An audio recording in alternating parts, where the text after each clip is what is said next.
எல்லாருக்கும் வணக்கம். Welcome to ஃபுட்மா சமையல். இன்றைக்கி ஃபுட்மா சமையலில் என்ன சமையல்னா ஒரு பணியார ரெசிபி தான் இந்த வீடியோவில் பார்க்க போகிறோங்க. ஒரு நியூ மெத்தடில் சக்கரவள்ளி கிழங்கையும் ஸ்வீட் கார்னையும் வச்சு எப்படி நம்ம ஒரு ஹெல்த்தியான ஒரு டிஷ்ஷை வந்து பண்ணலாங்கிறத இந்த வீடியோவில் சொல்லிக் கொடுக்க போகிறேன். குழந்தைங்களுக்கு ரொம்ப ரொம்ப பிடிக்கும். கண்டிப்பாக வீட்டில் ட்ரை பண்ணி பாருங்கள். இப்போ நம்ம சக்கரவள்ளி கிழங்கை வந்து வேக வைக்கணும். அதுக்கு நான் இன்றைக்கி ஸ்டீமரில் தான் வேக வைக்கிறேன். ஒரு சக்கரவள்ளி கிழங்கு எடுத்திருக்கேன் பாருங்கள். இதை ரவுண்டாக கட் பண்ணிவிட்டு நான் வேக வச்சா ரொம்ப சீக்கிரம் வெந்துடும். கொஞ்சமாக இது மேலே வந்து உப்பு போட்டுடலாம். ஒரு மூடி போட்டு ஒரு 5 நிமிஷம் வேக வச்சிங்கன்னா நல்லா மாவு போல் வெந்துடும்.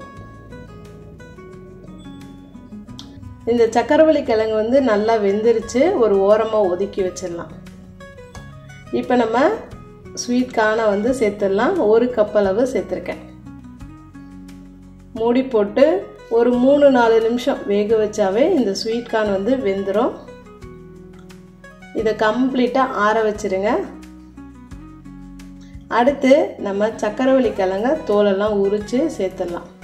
இது ரெண்டையும் நல்லா மிக்ஸ் பண்ணி எடுத்துக்கலாம்.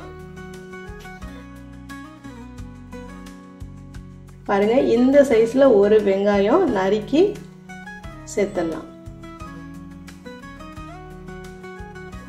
அடுத்து கொடமிளகா, இதில் பாதி அளவு கொடமிளகா தான் நறுக்கி சேர்த்துருக்கோம்.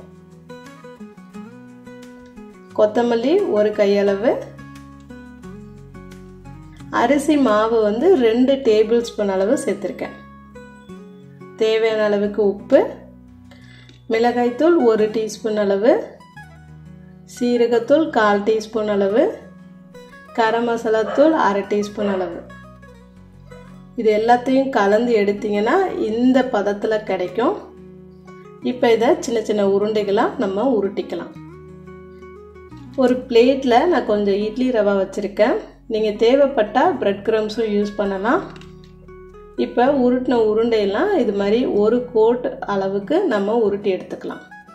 பணியாரக்கல்லில் தேவையான அளவுக்கு எண்ணெய் ஊற்றிக்கோங்க. எண்ணெய் நல்லா சூடானதுக்கப்புறம் உருட்டி வச்சுருக்க இந்த உருண்டைகளை சேர்த்துருங்க. பொறுமையாக இது போல் திருப்பி திருப்பி விட்டிங்கன்னா நல்லா ரோஸ்ட் ஆகி வேகும்.